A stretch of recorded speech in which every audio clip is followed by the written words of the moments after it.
नमस्कार मित्रांनो, श्री स्वामी समर्थ.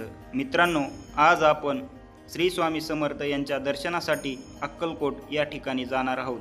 तर तेथील राहण्याची, जेवण्याची व तेथे कोणकोणते ठिकाण पाहण्यासाठी आहेत याची सखोल माहिती आपण ह्या व्हिडिओत पाहणार आहोत. तरी व्हिडिओ शेवटपर्यंत पहा. श्री स्वामी समर्थ. श्री स्वामी समर्थ हे दत्तगुरूंचे तिसरे अवतार. पंजाब राज्यातील चिलिया गावात स्वामींना मनुष्यरूपी देह धारण केला. त्यानंतर त्यांनी कर्दनी वनात जाऊन 300 वर्ष तप केला. 300 वर्ष तप करताना त्यांच्या अंगावर वारूळ निर्माण झाले. याच काळात एका लाकूड तोड्याने झाडे तोडताना त्यांच्या कुऱ्हाडीचा घाव स्वामींच्या मांडीला लागला. त्यामुळे त्यांची तपश्चर्या भंग झाली व स्वामी तिथून लोक कल्याणासाठी निघाले. पहिले काशी, नंतर कलकत्त्याच्या काली मातेच्या दर्शनास गेले. नंतर गंगेच्या किनाऱ्यावर फिरत राहिले. त्यानंतर केदारनाथ, गिरनाथ पर्वतही जाऊन आले. दत्तगुरूंचे प्रत्येक स्थान फिरून शेवटी ते गोदावरीच्या किनाऱ्यावर आले. त्यानंतर 1844 साली मंगळवेढ्यास आले. मंगळवेढ्यास 12 वर्षे स्वामींचे वास्तव्य होते. त्यानंतर 1857 साली स्वामी अक्कलकोटला आले. अक्कलकोटला स्वामींचे वास्तव्य सुमारे 22 वर्ष म्हणजेच समाधी काळापर्यंत होते. याच वटवृक्षाखाली स्वामींनी नेहमी बसायचे. त्यांना त्यांच्या येत्या वटवृक्ष मंदिराच्या समोरच स्वामींची ही प्रतिमा आपल्याला पाहायला मिळते. मुंबईतील स्वामी भक्तांनी स्वामींची ही प्रतिमा 40,000 पंचमुखी रुद्राक्षापासून बनवलेली आहे.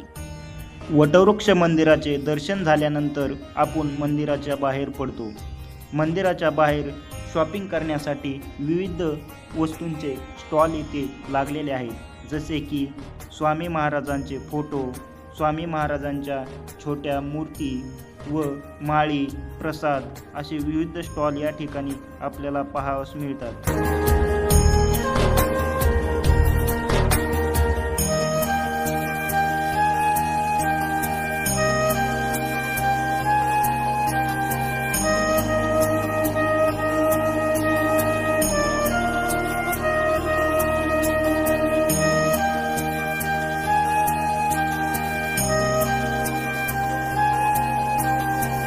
वटवृक्ष मंदिराचे दर्शन घेतल्यानंतर आता आपण आलो आहोत बाळप्पा महाराजांच्या समाधी मठात.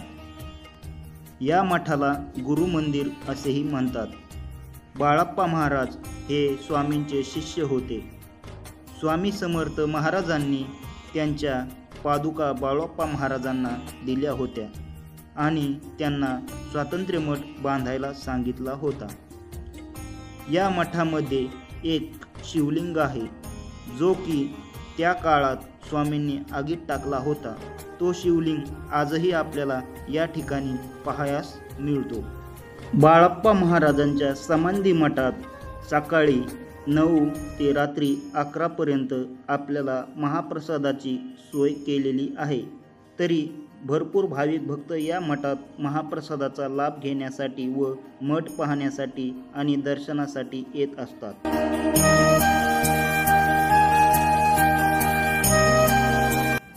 बाळप्पा महाराजांचा मठ पाहिल्यानंतर आता आपण आलो आहोत स्वामी समर्थ यांच्या समाधी मठात.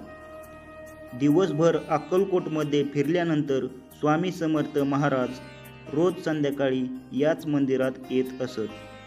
स्वामी समर्थ समाधी मंदिराच्या पाठीमागेच चोळप्पा यांचे घर म्हणजेच श्री स्वामी समर्थ महाराजांचे 21 वर्ष नित्यनिवास व अखंड समाधी स्थान होय. चोळप्पा महाराज हे स्वामींचे शिष्य होते. चोळप्पांनी नम्रयुक्त अंतकरणाने महाराजांना आपल्या घरी आणले. स्वामी समर्थ 21 वर्ष चोळप्पांच्या घरी निवास केला व चोळप्पा महाराजांना अनुग्रह करत वर मागण्यास सांगितले. तेव्हा चोळप्पा महाराजांनी कुठल्याही भौतिक सुखाची अपेक्षा न ठेवता या मंदिराच्या तळघरात आजही स्वामींचा देह आहे. समाधी मंदिरापासून केवळ 5 मिनिटाच्या अंतरावर आपल्याला हे खंडोबा मंदिर पाहायला मिळते. 1857 साली अक्कलकोटमध्ये प्रथम स्वामी समर्थ महाराज याच खंडोबा मंदिरात आले. तेथे मंदिराच्या ओट्यावर 3 दिवस स्वामी समर्थ महाराज स्थित होते. वटवृक्ष मंदिराचे दर्शन झाल्यानंतर आपण आता अन्नछत्र मंडळ याकडे चाललो आहोत. ह्या परिसराचा खूप छान विकास झालेला आहे आणि संध्याकाळचे वातावरण खूपच मस्त असते. या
अन्नछत्र मंडळ परिसरात तुम्हाला शिवचरित्र, धातुचित्र, शिल्प प्रदर्शन हॉल तसेच त्याच ठिकाणी तुम्हाला श्री छत्रपती शिवराय यांचा अश्वरूढ पुतळा या ठिकाणी पाहण्यास व फोटो काढण्यासाठी उत्तम असा स्पॉट आहे.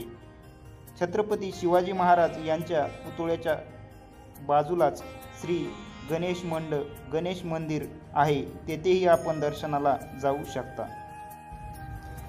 अन्नछत्र मंडळ परिसरातच आपल्याला श्री तुळजाभवानी माता मंदिर पाहावयास मिळते. हे मंदिर येथे नवीन बांधलेले असून मंदिराचे बांधकाम हे दगडी शिल्पात कोरलेले आहे.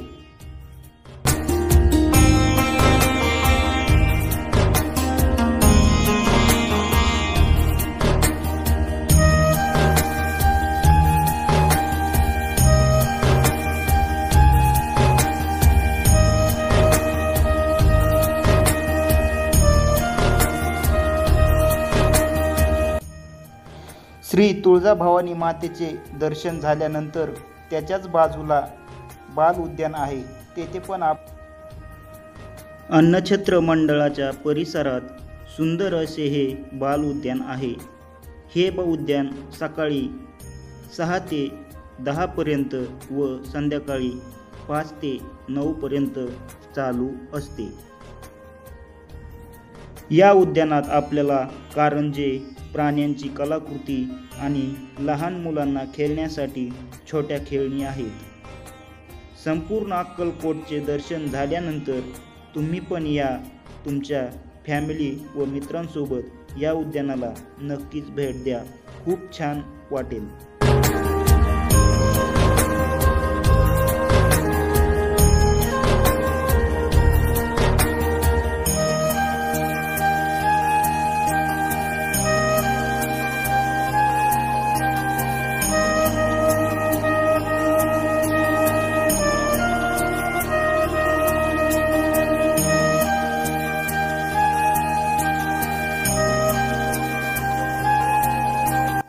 संपूर्ण अक्कलकोटचे दर्शन झाल्यानंतर आपण आलो आहोत श्री स्वामी समर्थ अन्नछत्र मंडळ या ठिकाणी, जे की वटवृक्ष मंदिरापासून 2 मिनिट अंतरावर आहे.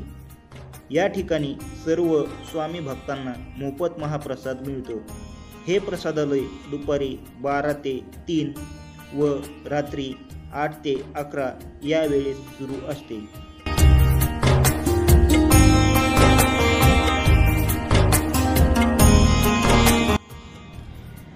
मित्रांनो, अक्कलकोटला आल्यानंतर स्वामी भक्तांसाठी राहण्याची खूपच छान व्यवस्था इथे केलेली आहे।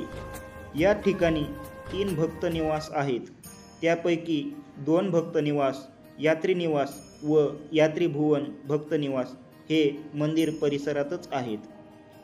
यात्री निवास बिल्डिंगमध्ये जनरल हॉल व डॉर्मेटरी बेडची सुविधा आहे। जनरल हॉलमध्ये तुम्ही केवळ 100 रुपये पर पर्सन राहू शकता व डॉर्मेटरी हॉलमध्ये 200 रुपये पर पर्सन राहू शकता। या भक्त निवासमध्ये टॉयलेट व बाथरूम सेपरेट नाहीत, तुम्हाला कॉमन टॉयलेट व बाथरूम यूज करावा लागेल। जर तुम्हाला व्हिडिओ आवडला असेल व व्हिडिओतील सांगितलेली माहिती आवडली असेल तर आपल्या चॅनलला सबस्क्राईब करा व लाईक करा, शेअर करा। धन्यवाद।